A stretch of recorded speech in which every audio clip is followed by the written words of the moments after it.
Assalamualaikum warahmatullahi wabarakatuh.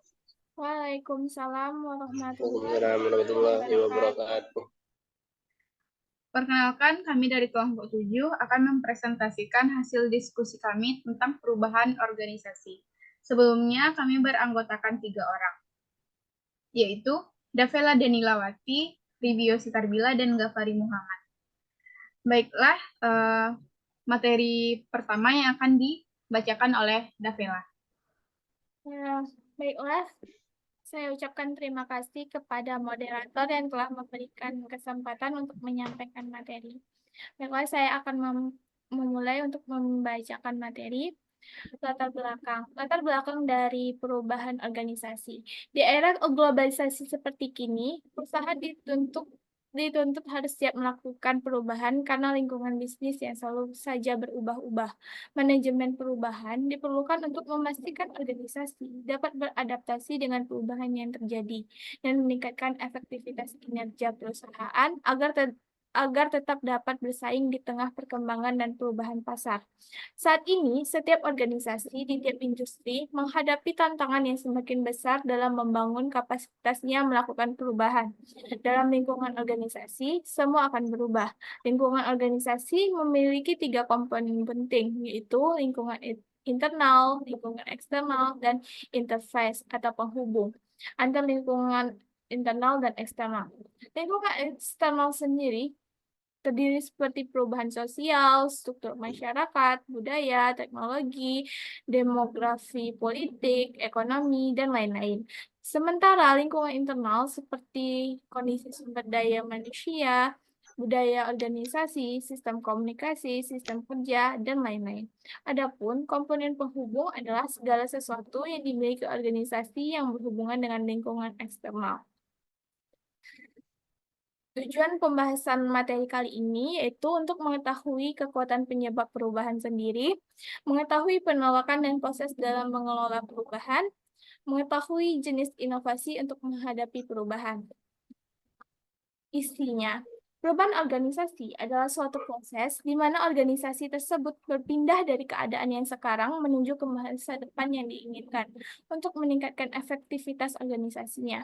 Tujuannya adalah untuk mencari cara baru atau memperbaiki dalam menggunakan research dan capability dengan tujuan untuk meningkatkan kemampuan organisasi dalam menciptakan nilai dan meningkatkan hasil yang diinginkan kepada stakeholders. Pengertian organisasi sendiri menurut para ahli, menurut Anne Maria berpendapat bahwa perubahan organisasi adalah suatu tindakan menyusun kembali komponen-komponen organisasi untuk meningkatkan efisiensi dan efektivitas organisasi. Mengingat begitu pentingnya perubahan dalam lingkungan yang bergerak, cepat sudah saatnya organisasi tidak menunda perubahan. Penundaan berarti akan menghadapkan organisasi pada proses kemunduran. Sementara, menurut Winardi, menyatakan bahwa perubahan organisasi adalah tindakan beralihnya sesuatu organisasi dari kondisi yang berlaku kini menuju ke kondisi masa yang akan datang menurut yang diinginkan guna meningkatkan efektivitasnya. Jadi, perubahan organisasi dilakukan agar suatu perusahaan itu tidak tidak tertinggal atau tidak menderita kemunduran. Baiklah, sekian materi dari saya kembalikan ke moderator. Baiklah, terima kasih kepada Davela. Selanjutnya materi kedua yang akan dibacakan oleh Gafari. Kepada Gafari, kita persilahkan.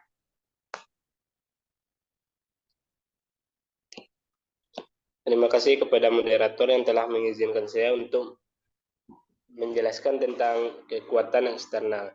Kekuatan eksternal ada 5, hal yaitu karakteristik demokrasi, kemajuan teknologi, perubahan pasar, tekanan sosial, dan tekanan politik. Yang pertama, karakteristik demokrasi adalah bahwa kondisi masyarakat tentang hal-hal yang terkait demokratif, seperti umur, pendidikan, tingkat keterampilan, gender, dan imigrasi memberikan pengaruh terhadap perubahan. Yang kedua, kemajuan teknologi. Kemajuan teknologi yaitu baik perusahaan manufaktur maupun perusahaan jasa mengalami peningkatan dalam penggunaan teknologi sebagai salah satu sarana untuk memperbaiki produktivitas dan daya saing di pasar. Yang ketiga, perubahan pasar. Perubahan pasar ditandai dengan munculnya perubahan ekonomi global, memaksa perusahaan untuk mengubah cara mereka melakukan bisnis, seperti contoh merger dan akuisisi, persaingan domestik, dan internasional resesi. Yang keempat, tekanan sosial. Tekanan sosial dapat diciptakan oleh peristiwa sosial dan politik, turut serta dalam memberikan tekanan terhadap perubahan. Sebagai contoh, perang, perubahan legislasi, nilai-nilai, dan kepemimpinan.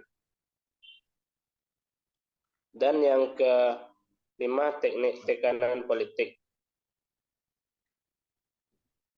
Tekanan politik merupakan suatu strategi kebijaksanaan manajerial dan teknologi baru serta sikap dari perilaku karyawan, sikap dan ketidakpuasan karyawan seperti ditunjukkan dalam tingkat perputaran dan atau pemogokan. Dapat menyebabkan sebagai perubahan dalam kebijaksanaan dan praktek manajemen. Kemudian kekuatan internal.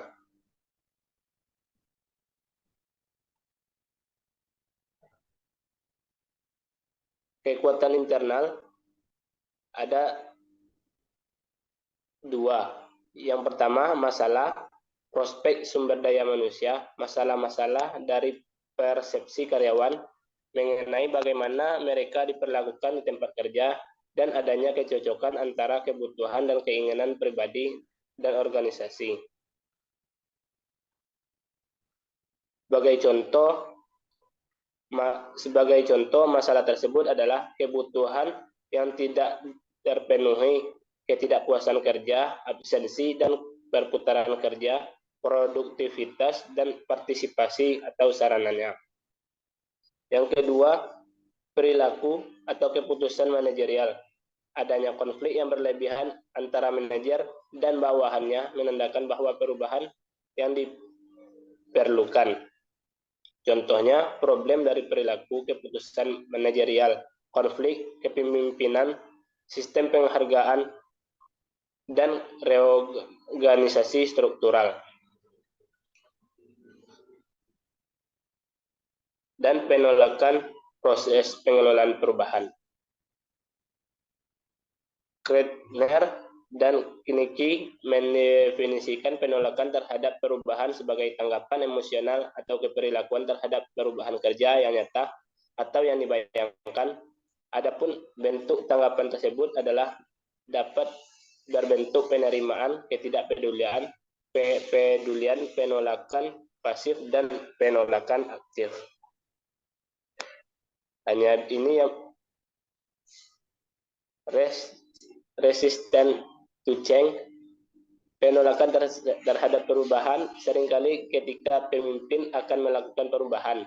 Ada kelompok dalam organisasi yang menolak dengan berbagai alasan, baik alasan subjektif yang menyangkut memindahkan posisi dan fungsi seorang individu, maupun alasan objektif temporal change, yaitu perubahan hanya beberapa saat saja. Dalam perubahan diperlukan energi untuk melanjutkan perubahan orang-orang dalam organisasi dengan teknologi yang menopangnya.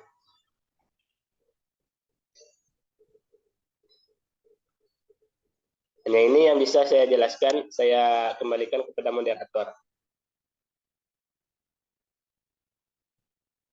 Terima kasih kepada Gafari. Selanjutnya, materi yang ketiga yang akan dibacakan oleh saya sendiri.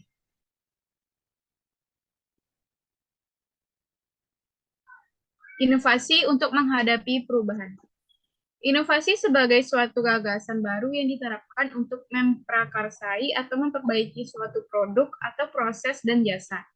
Inovasi adalah pengembangan dan implementasi gagasan-gagasan baru oleh orang di mana dalam jangka waktu tertentu melakukan transaksi-transaksi dengan orang lain dalam suatu tatanan organisasi.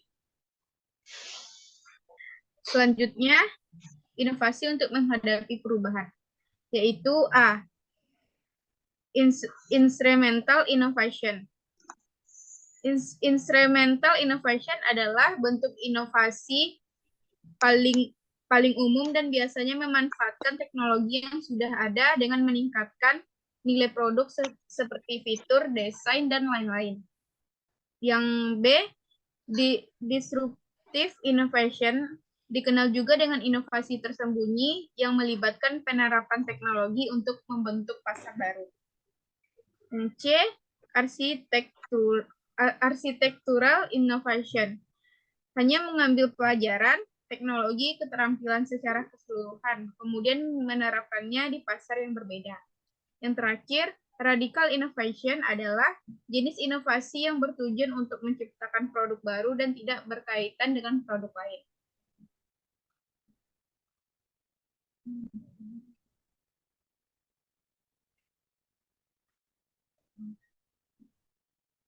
Baiklah, itulah hasil diskusi kami tentang perubahan organisasi. Jika ada kesalahan, tolong dimaafkan. Assalamualaikum warahmatullahi wabarakatuh. Waalaikumsalam. Waalaikumsalam warahmatullahi wabarakatuh.